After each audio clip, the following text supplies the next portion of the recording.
O governo quer retomar a cobrança do imposto sindical obrigatório. A proposta do Ministério do Trabalho prevê o desconto de até 1% do rendimento anual do trabalhador diretamente na folha de pagamento. Economistas afirmam que a nova versão do imposto poderá corresponder a até 3 dias e meio de trabalho.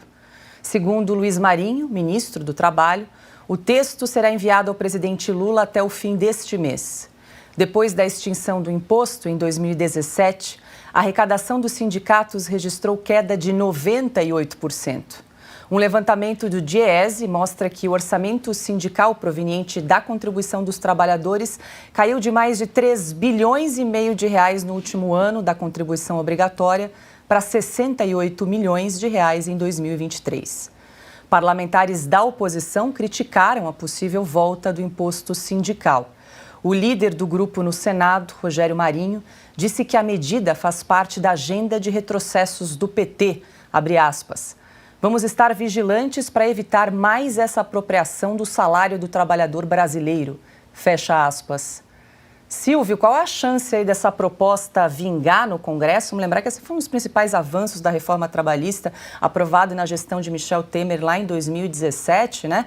E eu acho que esse número ele mostra bem que os trabalhadores abraçaram a ideia, 98% a queda, né, da arrecadação do imposto sindical, ou seja, os trabalhadores não viam vantagem em contribuir, simples assim. Simples assim, porque não tem vantagem nenhuma. Uma vez eu tive durante um tempo de pagar o imposto aos sindicatos jornalistas porque era obrigatório numa das empresas em que trabalhei. E uma vez um sindicato foi a essa empresa e perguntou: mas você não se sente representado pela gente? Eu disse: não, de forma nenhuma, não quero pagar. Né? Então, ou seja, isso, ao que parece, pelos números que você apresenta, acontece com todas as categorias. Ninguém quer financiar a CUT, ninguém quer financiar os demais satélites da esquerda, que é para isso que servem os sindicatos no Brasil. Agora, o Lula, sim, esse é um governo, Luiz Marinho, principalmente, que está à frente desse projeto, ministro do Trabalho, ele é o ex-presidente do Sindicato dos Metalúrgicos, ex-presidente da CUT, tem uma trajetória muito similar à do atual presidente da República.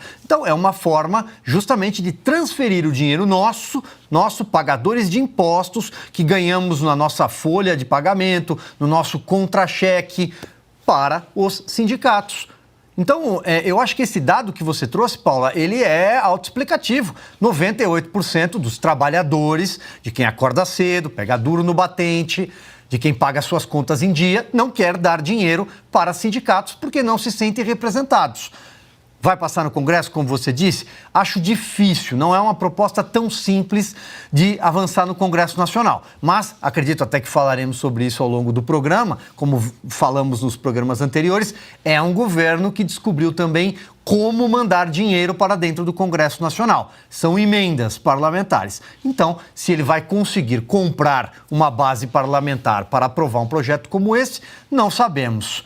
Tem aí também o Supremo Tribunal Federal tentando ajudar nesse retrocesso.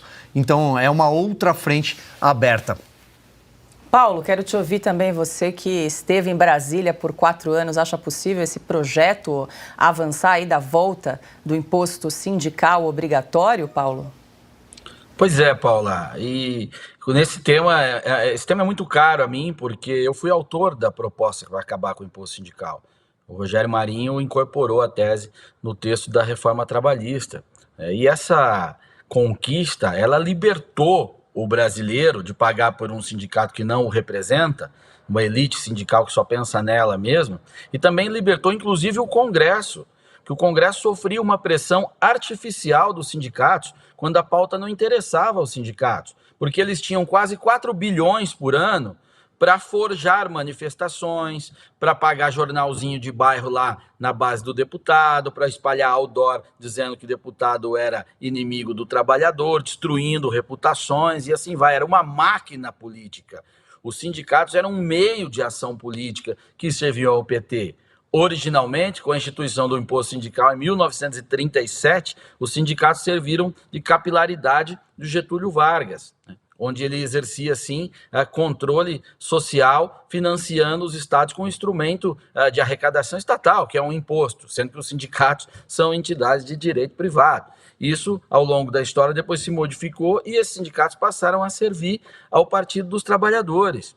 Então, o que o PT busca hoje, com essa obsessão que é a volta do imposto sindical, é encontrar um meio de financiar a sua ação política. Os sindicatos são instrumentos de ação política do PT, além de ressuscitar um belíssimo negócio para uma meia dúzia dessa elite pelega. Então são esses dois pontos, e é uma aberração porque ele joga, inclusive, o nível da representação dos trabalhadores lá embaixo, porque um sindicato com a sua sobrevivência garantida, com acesso a um fundo bilionário, ele não está preocupado em representar alguém, ele não busca prestar um bom serviço para ser reconhecido, ele vai fazer o jogo de quem interessa, de quem lhe concedeu a carta sindical para funcionar.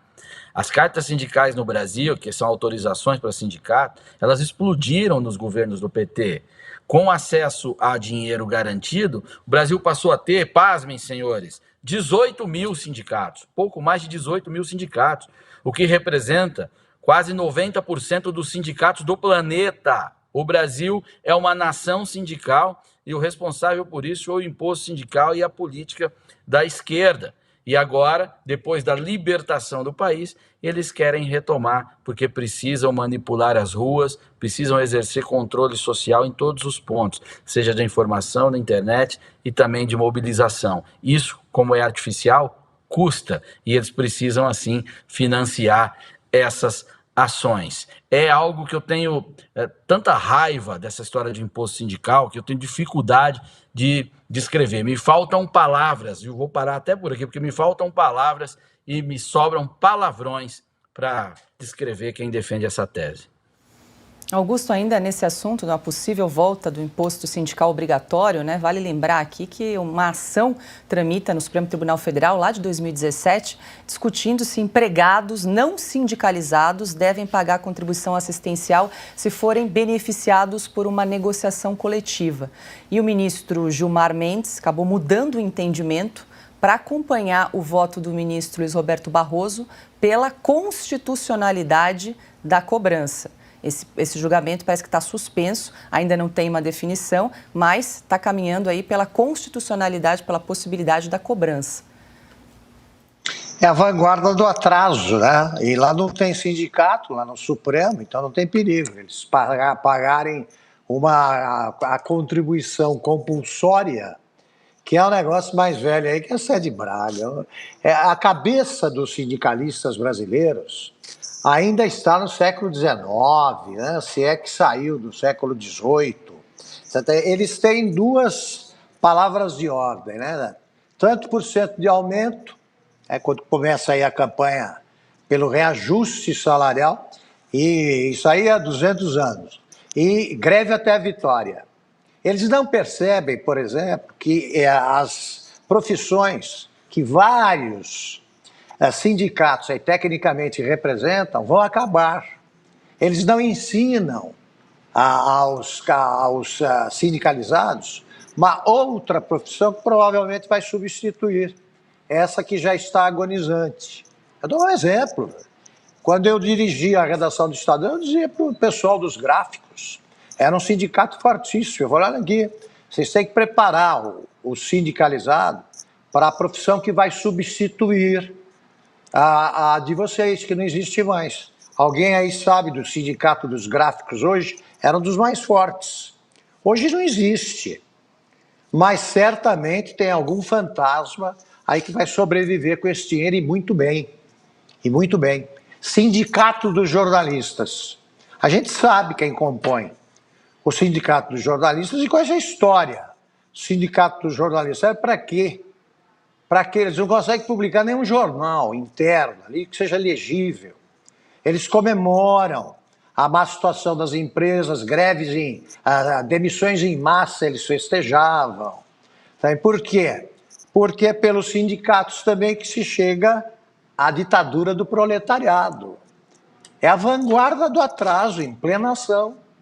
O Lula só pode ter muito carinho pelo imposto sindical porque é graças a esse imposto que ele deixou de trabalhar em 1977, quando ele descobriu o mundo maravilhoso aí da liderança sindical. Está até hoje vivendo de conversa.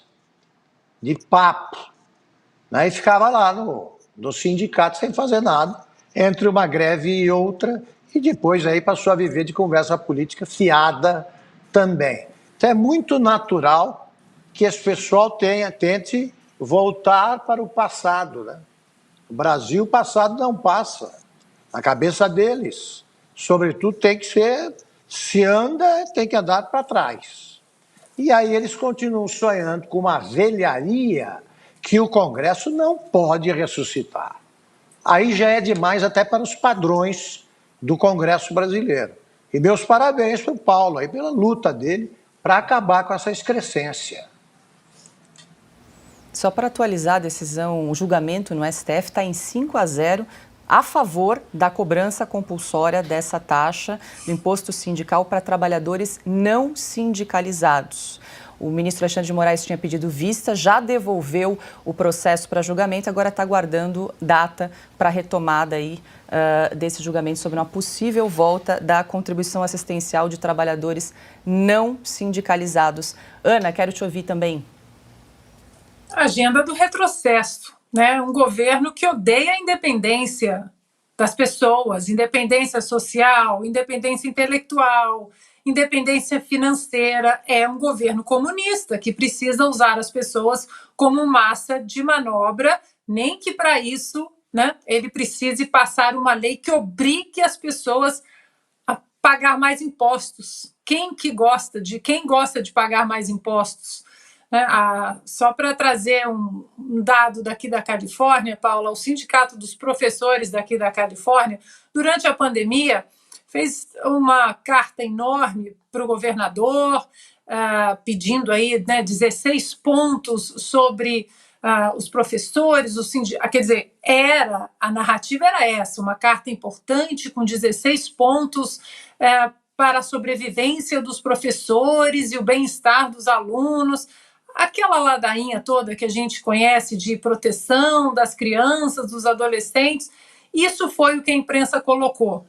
Quando você pegava a carta para ler o que o Sindicato dos Professores estava demandando do governador, eram 16 pontos políticos, Paula, não tinha nada a ver com professores, tinha Black Lives Matter lá no meio, tinha movimento Me Too no meio, uma confusão político-ideológica que nós sabemos muito bem que hoje, infelizmente, os sindicatos, esses são os pilares desses sindicatos, né, para que uma agenda ideológica continue sendo colocada para a população de forma compulsória.